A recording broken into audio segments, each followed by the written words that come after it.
Support comes from Hampton Roads Community Foundation, partnering with donors from all walks of life to improve southeastern Virginia through grants, scholarships, and leadership initiatives. Learn more at hamptonroadscf.org.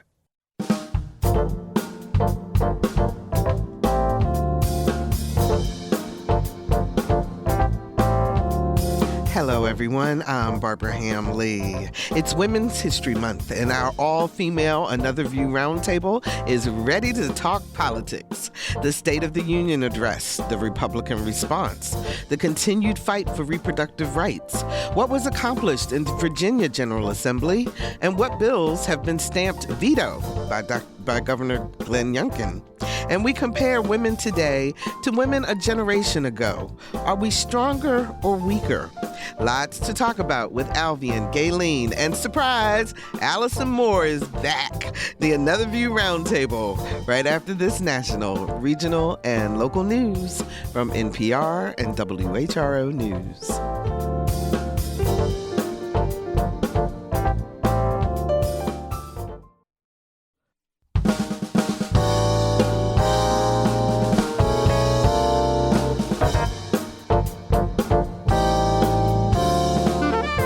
Discussing today's topics from an African-American perspective, this is Another View. Good afternoon, everyone, and welcome to Another View. I'm Barbara Hamley. Women and politics. That's our Another View Roundtable focus today. So let's jump right in and meet our pundits. Dr. Alvean Lyons specializes in human dynamics. She's the CEO of Alvean Lyons Incorporated, and she has a brand new podcast. She does. She does. You want to tell us about it? Well, yeah, absolutely. I have gotten so many people who have messaged me over the years and like, when are you going to do a book? I'm working on it, y'all. Okay, so just know that it will be out this year. But the podcast was like, this is the perfect opportunity for us to have this conversation. So it's called Messy and Fully Human.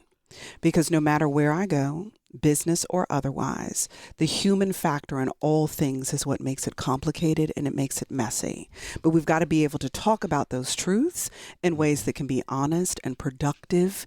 We may laugh, we may cry a little bit because all of it is dynamic. But I just wanted to have a real conversation, like you're talking to your best friend, right? Except that your best friend happens to do a few relationship and leadership things, right? So I'm really excited, guys, and please check it out. You can go to alveanlyons.com. And it comes out every Friday, so a new episode will be out tomorrow. But the first one launched last week because we said we would do it for Women's History Month. Oh, that's outstanding. And so, and Messy Messy and Fully Human. Messy and Fully Human, which we're going to talk about today. Absolutely. Now, Daun Hester, who is the treasurer for the city of Norfolk, was supposed to be with us. She had a last-minute event, so she will be back with us next month, and we will be glad to see her then. Gaylene Kanoyton is a political advisor, and she's president of the Hampton NAACP. Hey, Gaylene. Happy New Year. Happy New Year. That's right. That is true. That's true. We haven't been together. You're right. That Happy is New true. Year. Wow. Yes. Excited for the conversation. But see, because we talk to each other offline, you yeah, feel exactly. like we've been you together. Just kind of forget about it. That's right. Now, you have an event coming up also, don't you? Yep, I do. I have the Black Family Wellness Expo this Saturday, and we're going to give free dental screenings to kids under 12. We're going to have mental health things. We're going to have all kinds of screenings, line dancing, exercise, everything. And where is it? It's going to be at the Mary Jackson Neighborhood Center in Hampton, and it's from 11 a.m. to 2 p.m., and it is free. Free and open to everybody. Open to everybody. Okay. Even though it's Black Wellness, everybody needs wellness. Everybody needs All wellness. families There need you it. go. Absolutely. And I am so excited to welcome back to our table our millennial, Allison Moore, clean comedian and human resources professional. Allison, welcome home. Yay. Hey, y'all. Hey, I am so happy to be here. I have missed you all so much. We've missed you. Oh, my goodness. So you spent some time in South Carolina. I did. And you're doing your thing. And you have a comedy special on Amazon Prime. Yes, we do. Y'all go stream it, please. Black Card. So I would love for you to, take a listen, leave a review, and laugh. Bring some friends around you and get a good laugh. That is fantastic. Are you glad to be back in the 757? Listen here. Yes, Lord. I can't run it.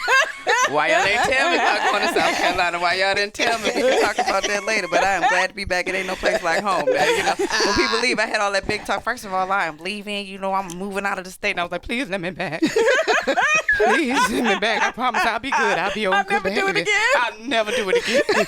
I'm like, this is where I'm my permanent. That's what I'm saying. Yeah. All right, ladies, let's get into it since we're talking about politics. So President Joe Biden and former President Donald Trump both reached the number of delegates in their respective parties to be candidates for president in this upcoming presidential election. Your thoughts on a Biden-Trump rematch, Alvean? I didn't want to see it. I didn't. I really didn't. I was praying that we weren't going to do this again. And not because I am not supportive of our leaders, not because I don't believe that our current leadership hasn't made some significant strides, both economic and social and political. I mean, there are some significant things that have happened. But I didn't want to see it again. I'll be honest with you. I won't even call it a Republican perspective, because I still maintain that who the Republican Party is today is not who the Republican Party was. Because I am a person who's voted on both sides of the aisle. I tend to be very independent. There are some fundamental things from the Democratic Party that align with my value systems: healthcare, education, social justice. There are certain things that are just all I am 100% in. There are some that are a bit different, right? There are certain things from a Republican perspective that I appreciate as a small business owner, as a person who would love to keep all of my money in in my paychecks and contracts. You know, there are certain things economically that I appreciate, the benefits associated, and I'm a bit conservative as a Christian also, you know, so when you put all of those things together, I am neither 100%. I'm sort of the moral middle, so to speak. But what I've watched happen to the Republican Party, and even some spaces that, if we're honest about, where the Democratic Party has been pulled further to the left as the Republican, almost in having to overcorrect for the Republican Party being pulled so far to the right. Everybody's trying to figure out what it's going to take to get us to where we need to be. We've gone to places that it makes it very difficult for us to govern together. Now it's a win-lose. And I don't like that kind of America at all. So, and then I will say, and then I will hush, what Donald Trump brings to the presidency in terms of the way in which he models leadership is my fundamental issue, even above and beyond my policy differentials. You have a responsibility to honor that office in the way that you conduct yourself on and off a microphone, in front of and behind closed doors. It's the responsibility that President Obama understood, that I wish we had another president like that. And that's not about whether or not he was black, because he's as much white as he is black, for the record, y'all. But it is the fact that he understood what honor was. And he represented America in a way that I could look to my own children and say, that's how you do it. I'm ashamed of the way and the conduct that I've watched happen under the Trump administration, independent of the politics, just truly the man and the character of the man. So I didn't want to see any of this over again. I really was looking forward to the next generation that really understood the responsibilities that we have. So, Allison, there's a lot of talk about your generation in particular and younger that just said, you know what, we're just not going to vote. I mean, what are your thoughts about this matchup again between Biden and Trump? Can I just say I appreciate the whole your generation thing? You know, I am a geriatric millennial up here. That's okay. You're still in there. I love being here because I feel young. I'm somebody's sugar baby. I'm a sugar baby up in here. But yeah, I think the millennials are traumatized, and obviously I can't speak on behalf of them, but I'm doing it today. There is, like what Alvean said, they're counting coins. You know, I think I'm seeing a lot of people in my community that are like, okay, well, what is going to impact my money? Because to me, that is where, between the millennials and the generation before us, is where we are starting to, that's where you talk about we don't stay at jobs long. We don't, you know, it's the money first. And so I see much more even millennials than I would like to see, right? Especially in pop culture, who are even going for Trump. I mean, they're very clearly, but again, it's protecting the coin. Not, and the foolery there is, the theatrics that comes with it has been entertainment, so to speak. But I think that. So you think they see it as entertainment and not serious about it, or that it could lead to something more serious? I'm just because I'm always curious about that. I think that I don't think that it's dismissed because it's entertainment, but I mean, I think it's like, this is a joke. So why do you want me to take this more serious than you all are taking this serious? Why is he even here? So this is a joke. I'm not taking off work. I'm not investing a lot of energy into it, not even reading up on it. Like, I feel like I'm seeing a lot of people disconnect because of the, like, this cannot be life. You know, it's a lot of, even on social media, America's ghetto. This is the hood of the planet.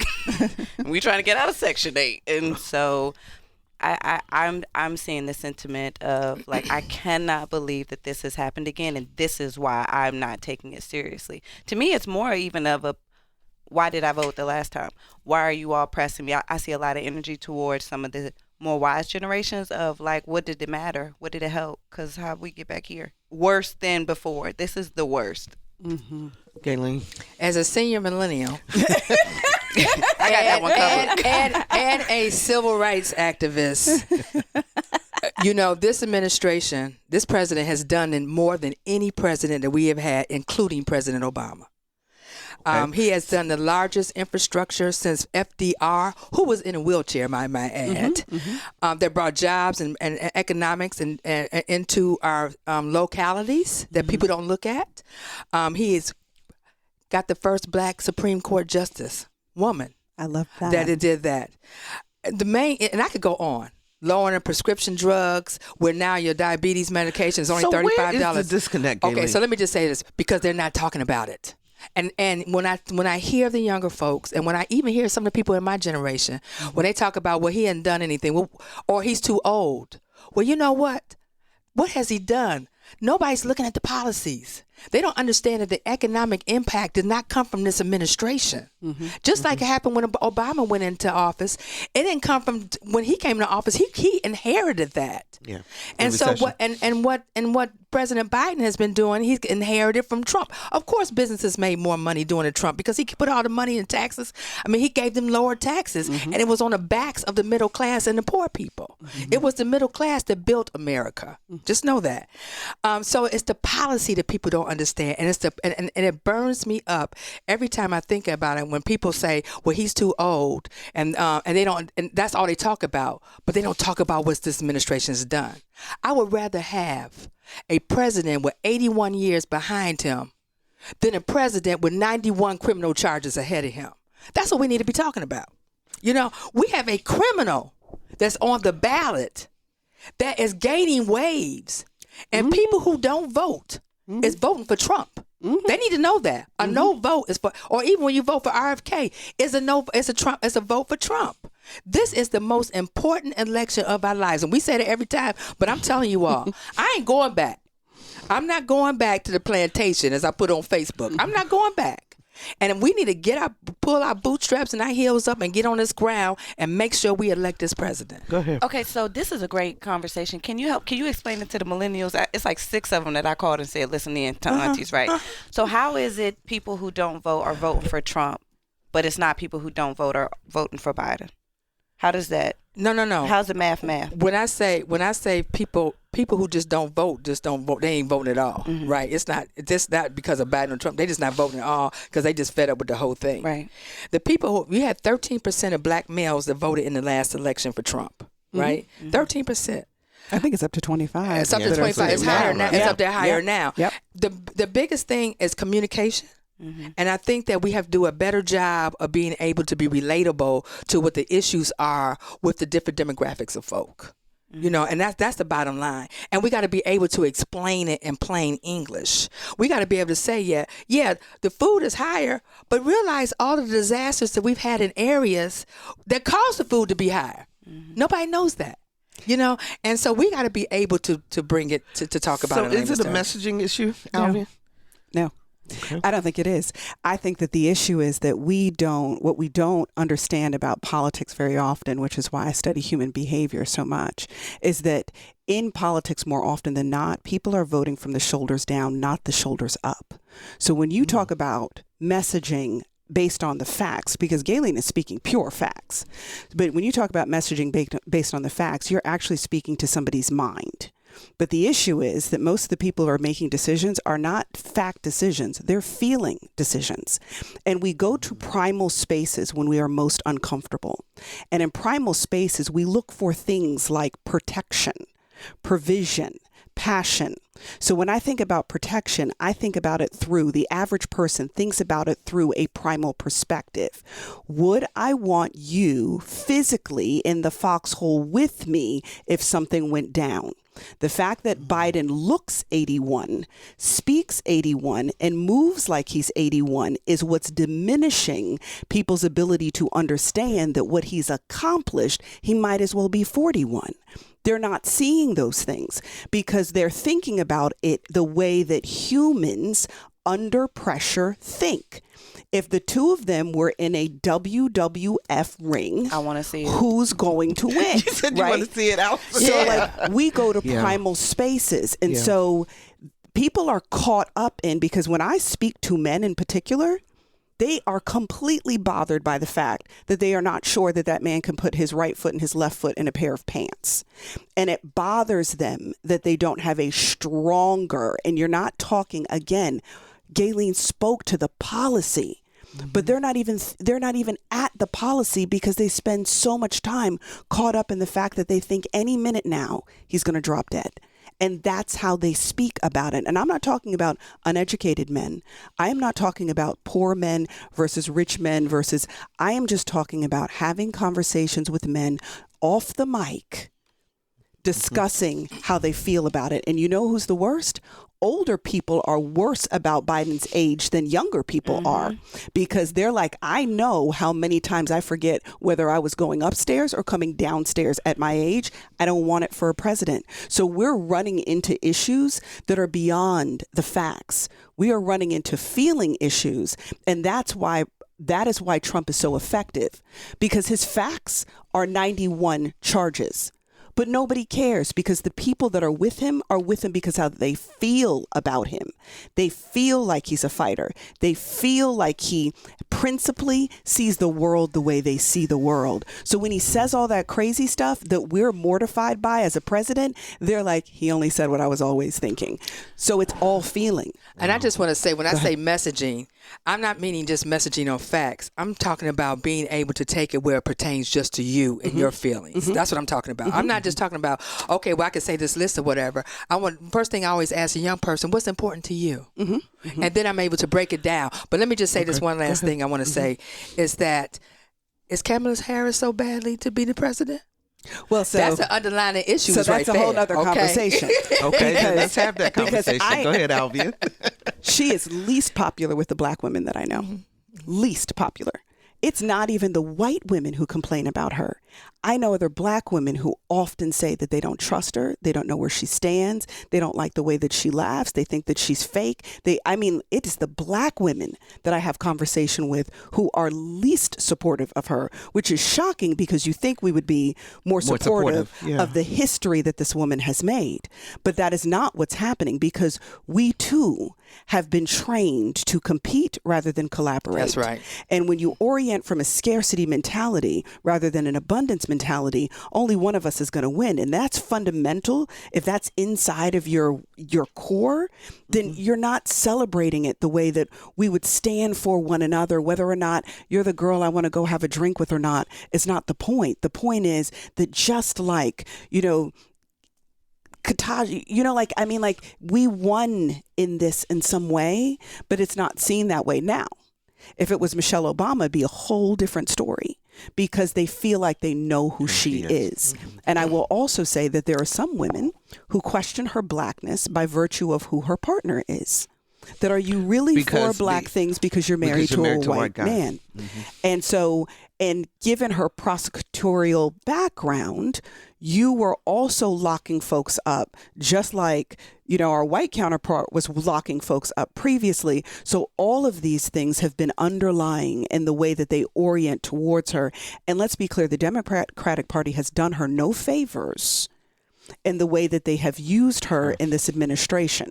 So on top of that, because strategically I understood, don't poison the well with her by having her two in everything, because if she does have to step in, you want her to be able to campaign on her own merit. So I understand that strategically, but the problem is the things they did attach her to.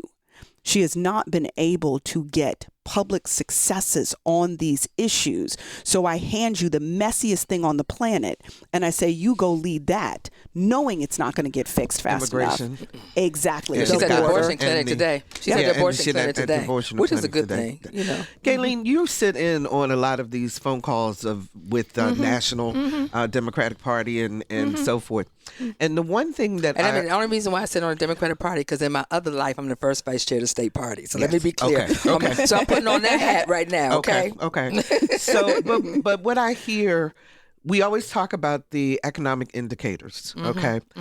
But people, to Allison's point, are talking about, I can't afford to go grocery shopping and pay my rent.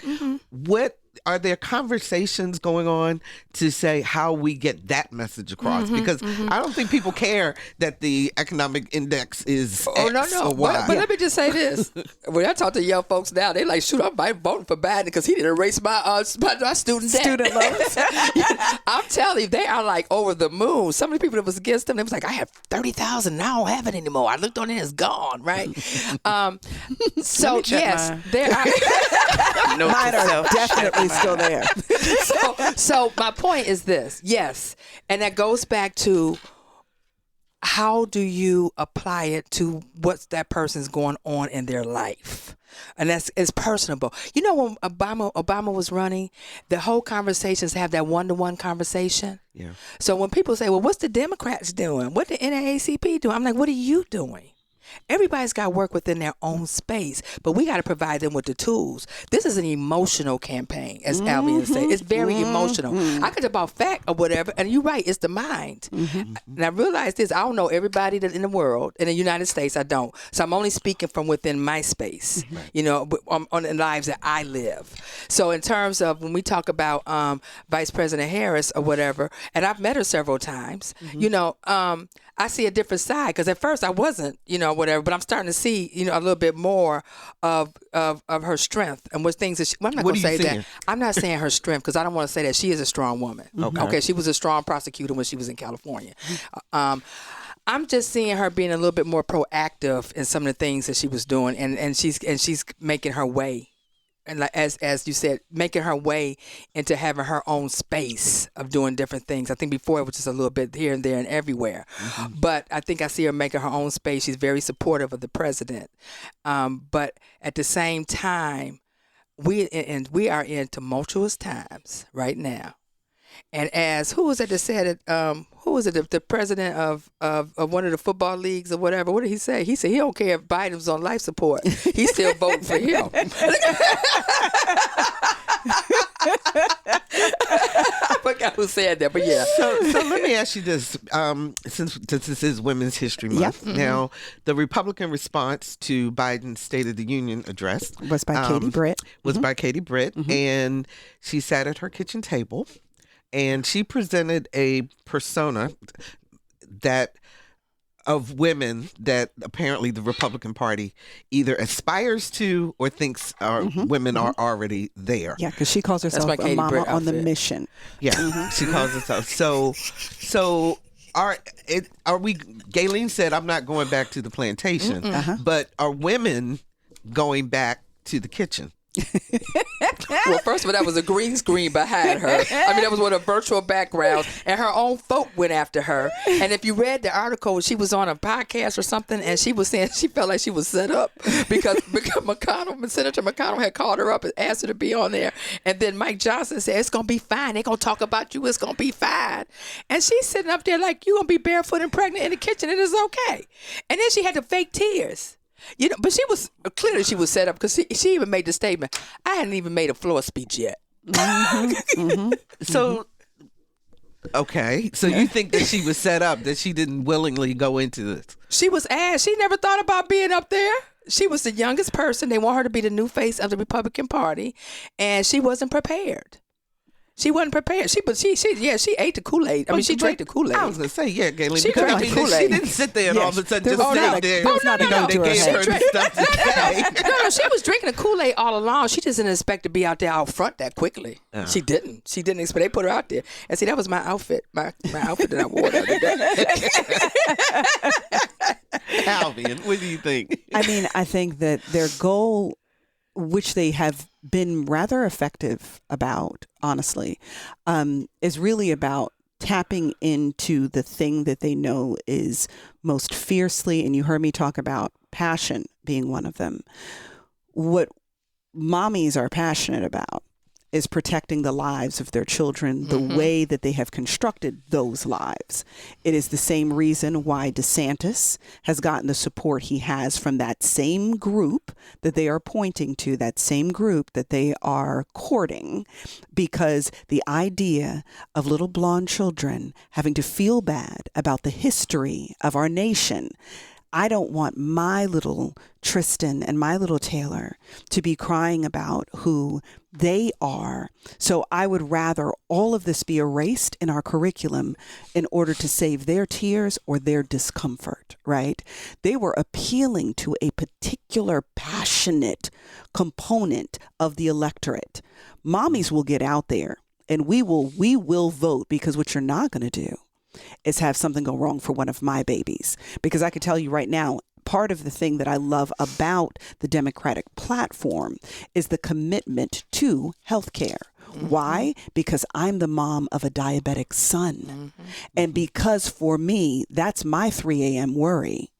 That will always anchor my interests. What are you doing around diabetic supplies, diabetic care? What are you doing around stem cell research? What are you doing in order to look at new and more innovative ways to restore and repair life? Because that's my heart. And that's what I mean about the fact that we vote from our shoulders down. So we vote from the heart and from the heart, not the cerebral. If you're just joining us, we're talking politics with the Another View Roundtable. Relationship expert Dr. Alvean Lyons, political consultant and president of the Hampton NAACP, Gaylene Kanoyton, and clean comedian and human resources professional Allison Moore.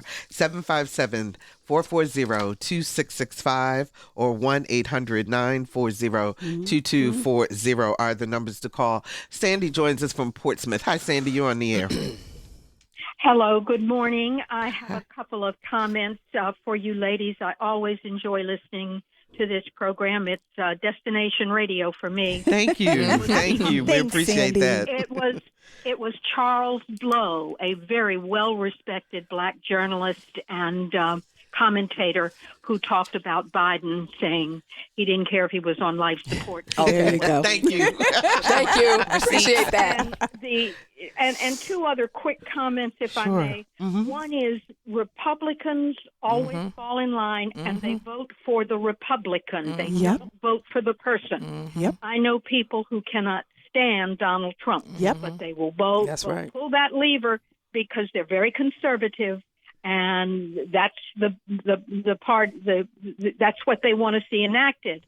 The other thing, if you want to see something that will scare you to death, look at some of the videos of the lieutenant governor in North Carolina who has just been nominated for the Republican gubernatorial. He has been at black churches when he was campaigning and said some of the most outrageous, misogynistic things you can imagine, and been cheered by the people on the pulpit with him. And that scares me to death, that men in this country feel so threatened that they would rather have a dictator in the presidency or as the governor of North Carolina. And thank you again, ladies. Your program is wonderful. Thank you, Sandy, for the call. We really appreciate that. And he is on the same track as Strom Thurmond. He is the black version of Strom Thurmond. It is unbelievable. His comments are very, very scary. I have not. You have not been had the honor of that. No, you don't need to have the honor. That was being funny. His comments are really, talking really about women. He interesting. wished women didn't have the right to vote. We go back. Oh my God. Yeah, and he is the lieutenant governor, running for lieutenant governor of the state of North Carolina. I know, ladies, that one of the things that's happening right now as we're on the air is that the judge is going to make a determination in the whether or not Fani Willis has a conflict of interest and should be removed from the Georgia criminal trial against President Trump. I just want to get you all's opinions as Black women about this Black woman who was, put together this entire trial, knowing that if he were convicted in Georgia, it would be a state conviction that he could not overturn or pardon himself from, should he become president. The stakes could not have been higher.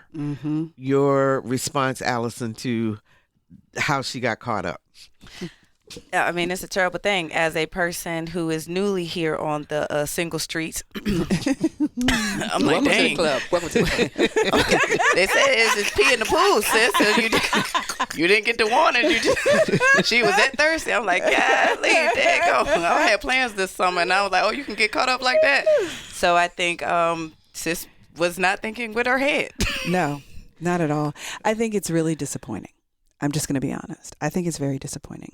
Not disappointing from the we are all human, which is the whole messy and fully human concept. But it is the space in which you allowed this to happen, because this isn't allowed to happen.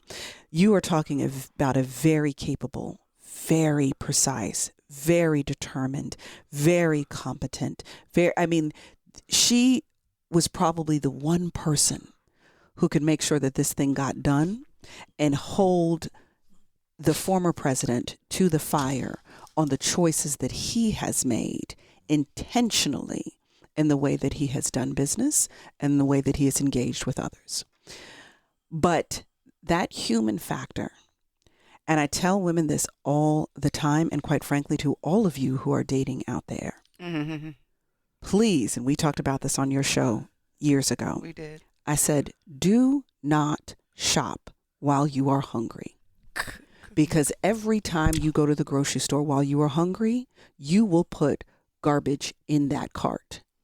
And loneliness will have you make choices that you would not have made if you were not.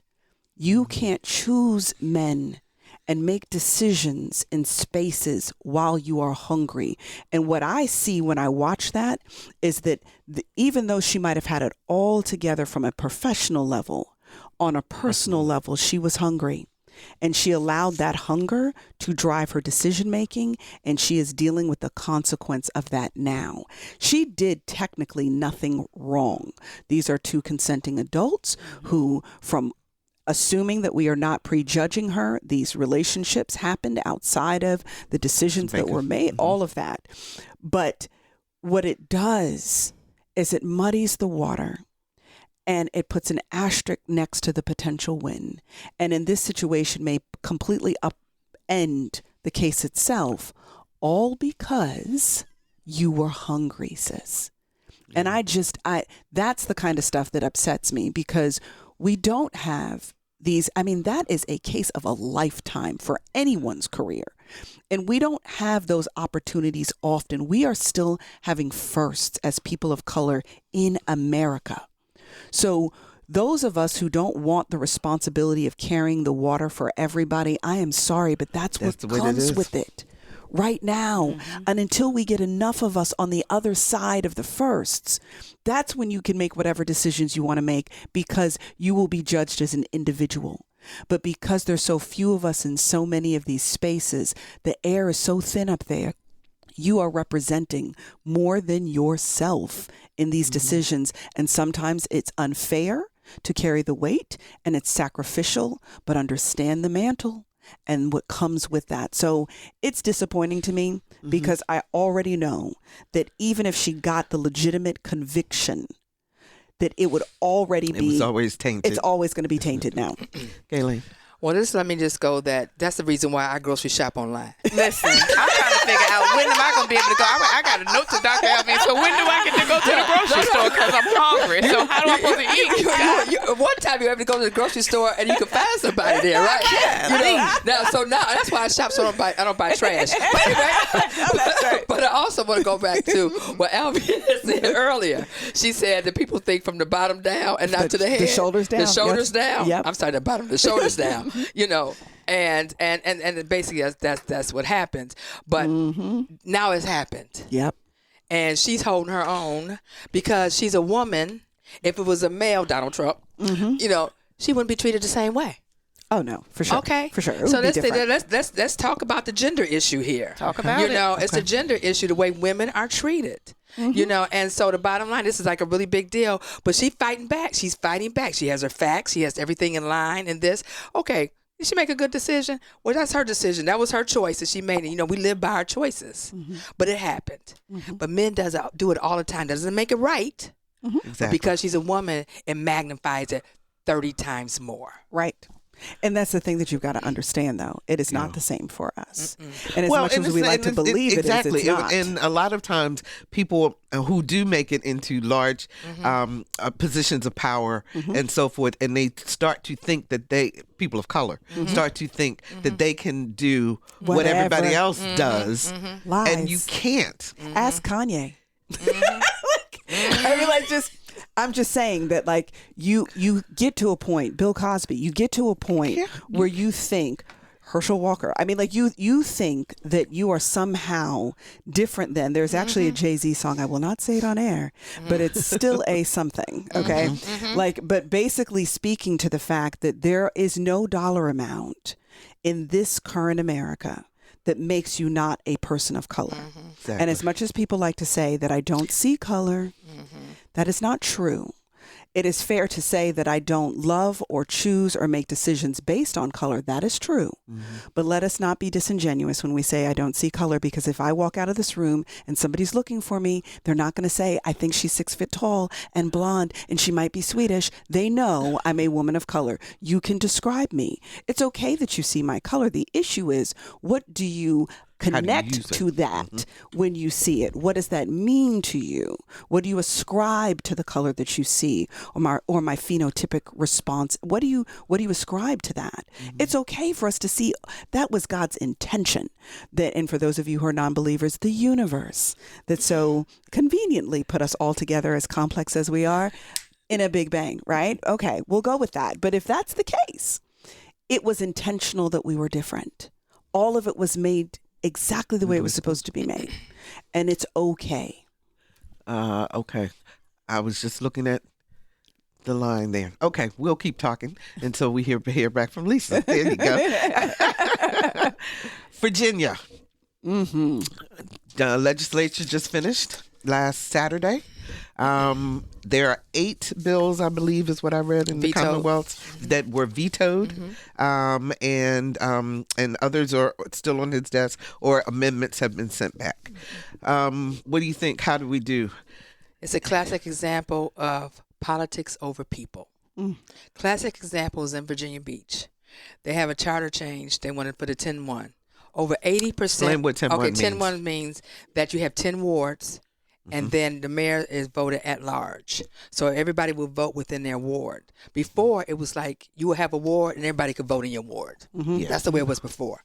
And now we got 4 African Americans that's actually on Virginia Beach Council.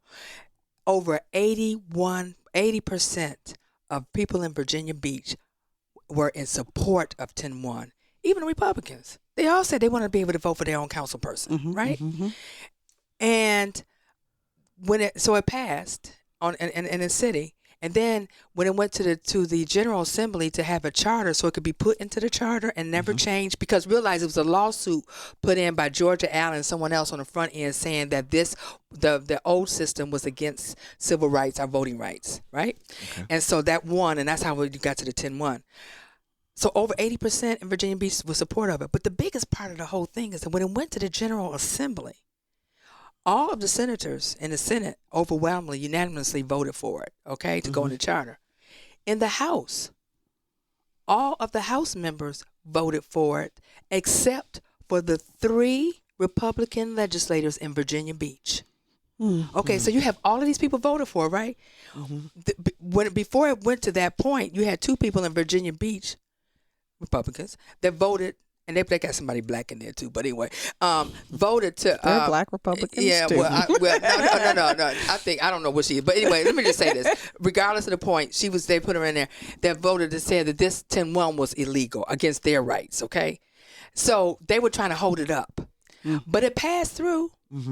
But then when it got to the governor's desk, he goes, well, we just would need to wait till when the lawsuit happens to see what the lawsuit is happening. Now, all these people that all supported it, that's politics over people. The other thing is banning books. That's the other part of it. And so, they wanted to, make sure you limit, on the parental part of it for banning books. He is all about banning our books, sending us backwards. The ERIC system. The ERIC system is our voting prevents voting fraud. He took us out of that data system, right? Because he said it wasn't good. That system goes through and takes out people who have passed and all that, or people who are ineligible to vote and so forth, right? Exactly. Okay. And he vetoed that. That passed, and he vetoed it.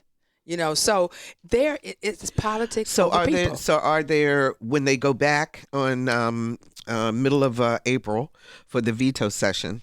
Do you think that there are enough votes? Because it has to be 2/3 of the exactly, and it's not going. I don't think the charter system is not going to be 2/3 because not all the Republicans are going to say, well, the governor said we need to wait for the lawsuit. You see, it's politics over people, and then with the other issues, and everybody, you have to get 2/3 of the vote. The budget is another big issue. Yeah. They put in what the Republicans want in the budget. He said it's a backwards budget. It's a mess, and it's not. And do you think that has to Louise Lucas talk about it? Well, I was going to say, do you think that has to do with that $2 billion proposal for Northern Virginia? Absolutely. What they call it, it's an arena. They got a name after him with that one. I'm sure somebody gonna call in and tell us. But anyway, I know our phone lines are lit up, so let's take a couple of calls. Bill joins us from Portsmouth. Hi, Bill. You're on the air. Hi, thank you. First, I'd like to make a comment about something was said earlier. I'm moving from Virginia to North Carolina. And so I'm changing where I shop at. What you look like? Yay, Bill. Just make sure you eat first, Bill.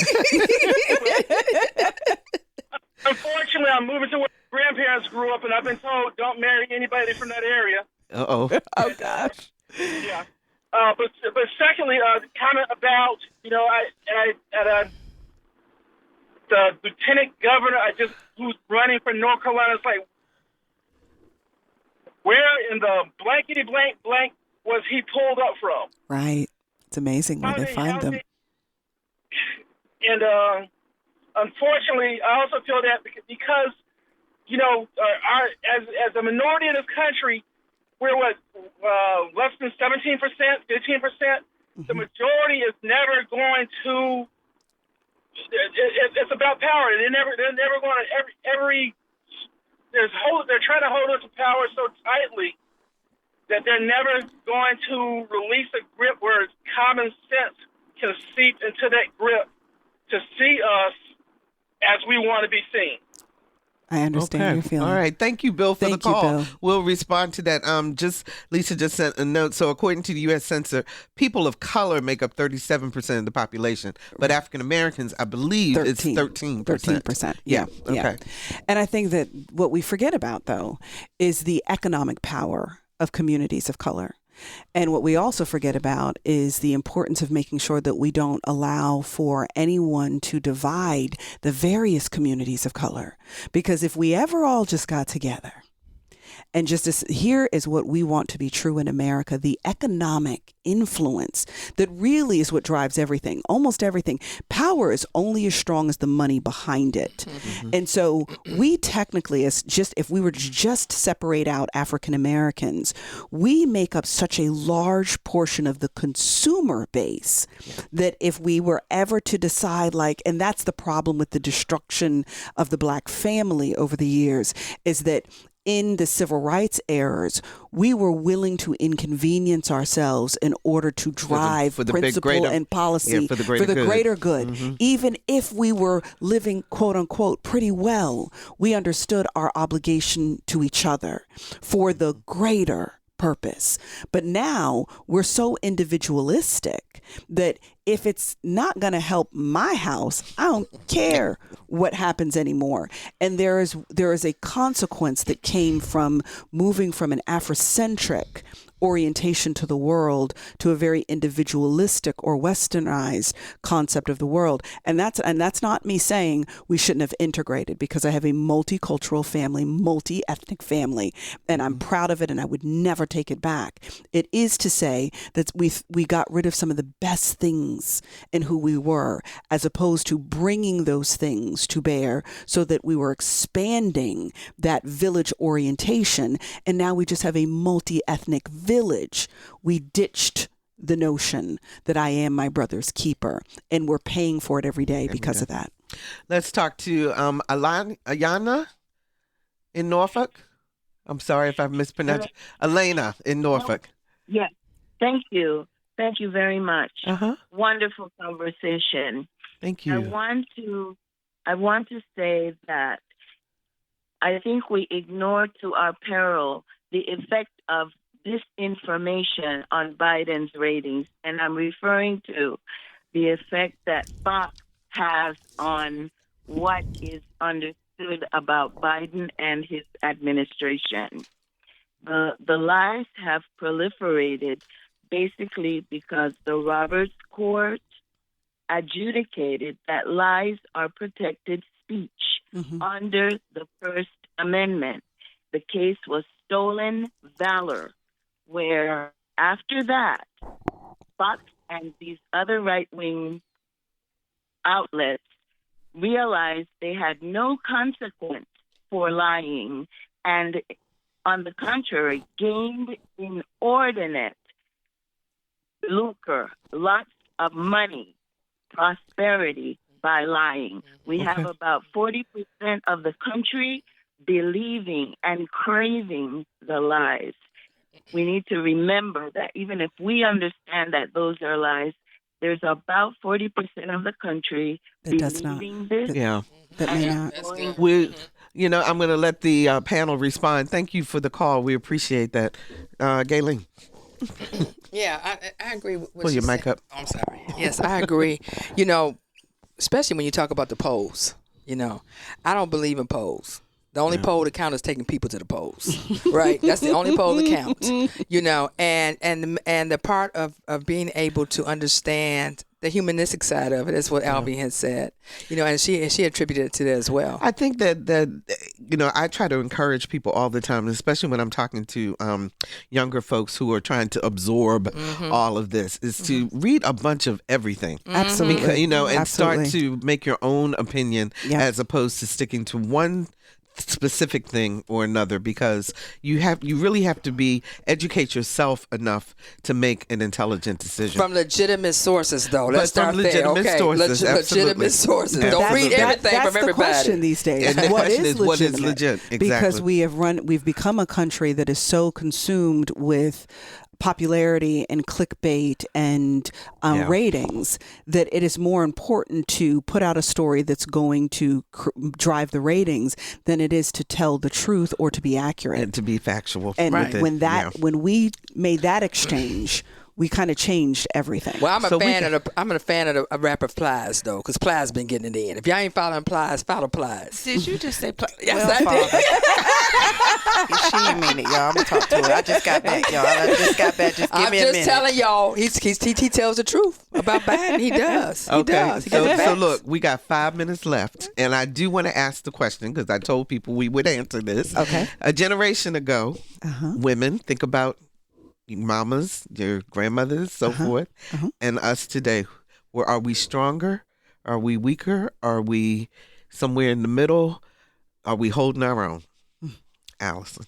I think it is a different time. I mean, my mother's generation, incredibly strong. A lot of them will say, shoot, I would not trade with you.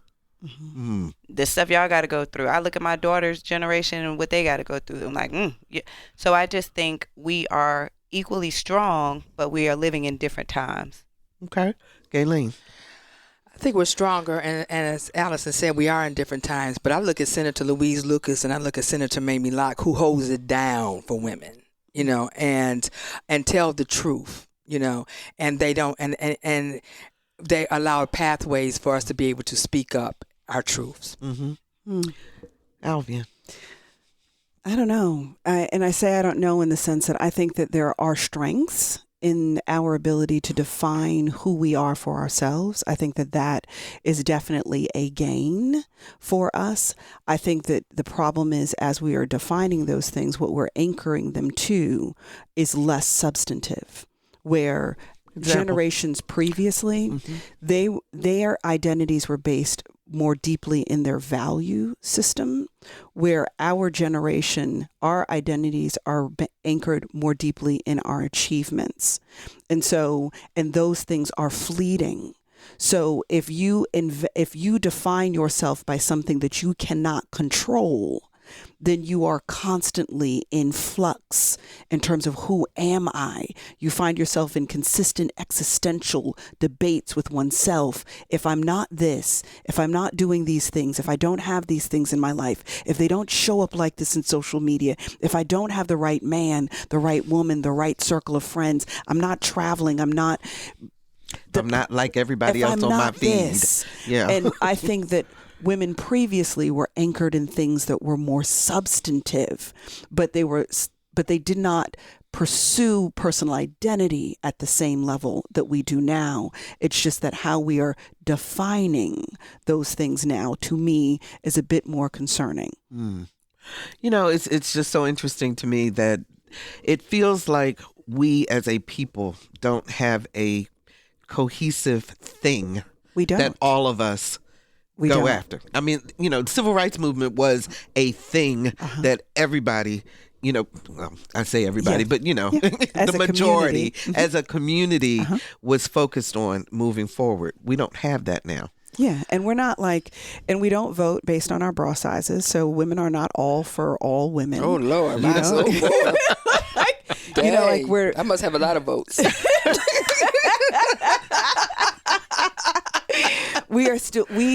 I love our independence, independent thinking, but I think that, again, as I was referencing the individualism versus the village, the problem is that in our independence, we have abandoned the value of being connected one to another, and there is safety in the connection. Yeah. Will we go back there ever?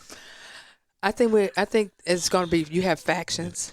I think you have factions. I think we eventually will get there, because we're in a different light now. This younger generation don't care about who you love. That's not an issue for them. So we're going into a different era than what we were in before. So you will have a commonality of free speech. You'll have a commonality of individualism and all that stuff or whatever than what we had before, instead of being judgmental. Ladies, y'all, as always, just bring it on home. Thank you so very much, my round table, Alvean Lyons, Gaylene Kanoyton, and Allison Moore. And thank you so much for spending the past hour with us here on Another View. You can listen to this show or any of our past programs by visiting anotherviewradio.org, and you can find our podcast on Spotify or anywhere that you get your podcasts. Next week on Another View, an inside look at family court and why one expert says it needs to be abolished, that it is causing harm and not help. Our theme music is an original composition created especially for Another View by Jay Sennett. Lisa Godley is our show producer. Jordan Christie is our audio engineer. And Dr. Barry Graham answered our phones. I'm Barbara Ham Lee. Have a safe weekend, everyone. And let's get together again next Thursday at noon for Another View.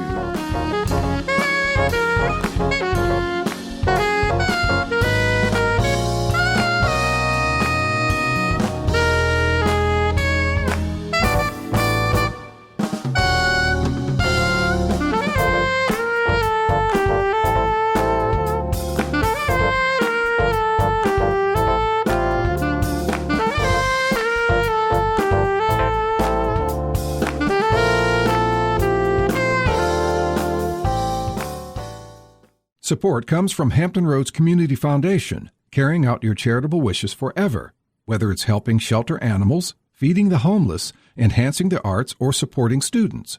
Learn more at leaveabequest.org.